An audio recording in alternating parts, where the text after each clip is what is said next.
اعتکاف کی 3 قسمیں ہیں: نفلی اعتکاف، واجب اعتکاف اور سنت اعتکاف۔ واجب اعتکاف تو یہ ہے کہ کوئی بندہ زبان سے منت مان لے، فرض کیا کہ فلاں مریض ٹھیک ہو گیا تو میں 5 دن یا 10 دن اعتکاف بیٹھوں گا۔ یہ جو اعتکاف ہے منت والا، یہ شرعاً واجب ہے، اس لیے کہ نظر کو پورا کرنا اللہ کا حکم ہے۔ اللہ فرماتے ہیں وَلْيُوفُوا نُذُورَهُمْ، ان کو چاہیے کہ وہ اپنی منتوں نظروں کو پورا کیا کرے، لہٰذا ایسا اعتکاف واجب ہو جاتا ہے۔ اور اس اعتکاف کے لیے ضروری ہے کہ روزہ رکھا جائے اور روزے کے ساتھ باقاعدہ اعتکاف کیا جائے۔ مثلا کسی نے 5 دن اعتکاف بیٹھنے کی منت مانی ہے تو وہ 5 دن روزہ رکھے گا اور دن رات باقاعدہ اعتکاف کے لیے بیٹھے گا۔ اور یہ اعتکاف ایسا ہے کہ منت مانتے وقت اگر کوئی بندہ کسی کام کا استثناء کر دے، مثلا کہ میں جمعہ پڑھنے جاؤں گا یا مریض کی عیادت کے لیے جاؤں گا یا فلاں کام کروں گا، اگر وہ منت مانتے وقت اس طرح کا استثناء کر دے تو یہ استثناء بالاتفاق جائز ہے۔ واضح رہے کہ مسنون اعتکاف میں اس طرح کا استثناء نہیں ہو سکتا۔ دوسرا اعتکاف نفلی ہے، اور وہ یہ ہے کہ ہم جب بھی مسجد میں داخل ہوں تو اعتکاف کی نیت کر لیں۔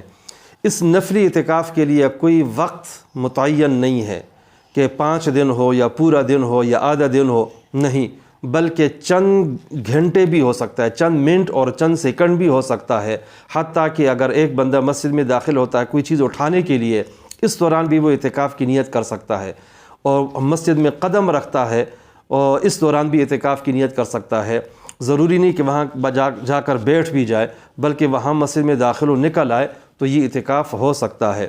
اس لیے ہر مسلمان کو چاہیے کہ جب بھی وہ مسجد میں داخل ہو، نماز پڑھنے کے لیے، تلاوت کے لیے، ذکر اذکار کے لیے، تو وہ اعتکاف کی نیت کر لیا کرے۔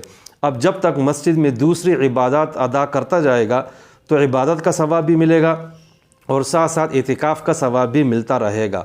یہ بھی واضح رہے کہ اگر کوئی بندہ نفلی اعتکاف کے لیے وقت مقرر کر دیتا ہے، مثلا کہتا ہے کہ میں 1 دن بیٹھوں گا، 5 گھنٹے بیٹھوں گا، 10 گھنٹے بیٹھوں گا، اس سے پہلے اگر وہ اٹھ کر چلا جاتا ہے تو اس سے بھی کوئی فرق نہیں پڑتا، جو اعتکاف کیا ہے اس کا ثواب اس کو مل جائے گا۔ تیسرا اعتکاف مسنون اعتکاف ہے، جو کہ رمضان المبارک کے آخری عشرے میں ادا کیا جاتا ہے۔ یہ سنت اعتکاف ہے، آپ صلی اللہ علیہ وسلم ہمیشہ یہ اعتکاف کرتے رہیں۔ ایک موقع پہ یا 2 موقعوں پہ آپ نے اعتکاف نہیں کیا تھا تو آئندہ اس کا باقاعدہ قضا کیا تھا وہ اعتکاف۔ اور آپ صلی اللہ علیہ وسلم کے بعد ازواج مطہرات بھی باقاعدہ اعتکاف کیا کرتی تھیں۔ یہ اعتکاف کرنا بڑی عظیم عبادت ہے اور بہت زیادہ ثواب ہے۔ اس کا وقت شروع ہوتا ہے 20 رمضان المبارک نماز مغرب سے، مغرب کے وقت سے پہلے بندہ مسجد میں داخل ہو جائے، اور جب 29 کو چاند نظر آ جائے تو اس کے بعد وہ اعتکاف چھوڑ سکتا ہے، اور اگر چاند نظر نہ آئے تو پھر 30 تاریخ نماز مغرب تک اس کا وقت ہے۔ نماز مغرب کے بعد اٹھ کر آنا جائز ہے۔ بہتر یہ ہے کہ رات کو بھی ٹھہر جائے اور عید الفطر کو صبح نماز فجر مسجد میں پڑھے اور اس کے بعد اپنے گھر آئے۔ یہ اس کے اوقات ہیں، اور اس اعتکاف کے لیے بھی روزہ شرط ہے۔ چنانچہ اگر کوئی اعتکاف بیٹھا لیکن کسی وجہ سے اس کا روزہ ٹوٹ گیا تو اس کا اعتکاف بھی ٹوٹ جاتا ہے، اور یہ اعتکاف جب ٹوٹتا ہے تو اس کی قضا 10 دنوں کی نہیں ہوتی بلکہ صرف 1 دن کی قضا ہوتی ہے۔ چنانچہ اگر رات کو اعتکاف ٹوٹا ہے تو رات اور دن دونوں کی قضا ہے، اور اگر دن کو اعتکاف ٹوٹا ہے تو صرف دن کی قضا ہے، رات کی قضا یہاں پہ نہیں ہے، اس لیے کہ رات دن کے تابع ہے، دن رات کے تابع نہیں ہے۔ اور خواتین کے لیے حکم یہ ہے کہ وہ یہ مسنون اعتکاف اپنے گھروں میں ادا کریں۔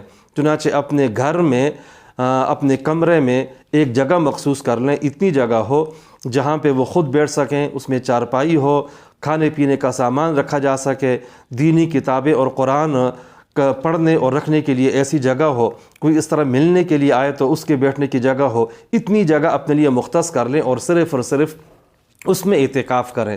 اس جگہ سے، اعتکاف گاہ سے بغیر شدید ضرورت کے نکلنا جائز نہیں ہے۔ اگر کوئی بندہ مسجد سے یا خاتون اپنے اعتکاف کی جگہ سے چند سیکنڈ کے لیے بھی اگر باہر نکل جائیں تو ان کا اعتکاف ٹوٹ جاتا ہے۔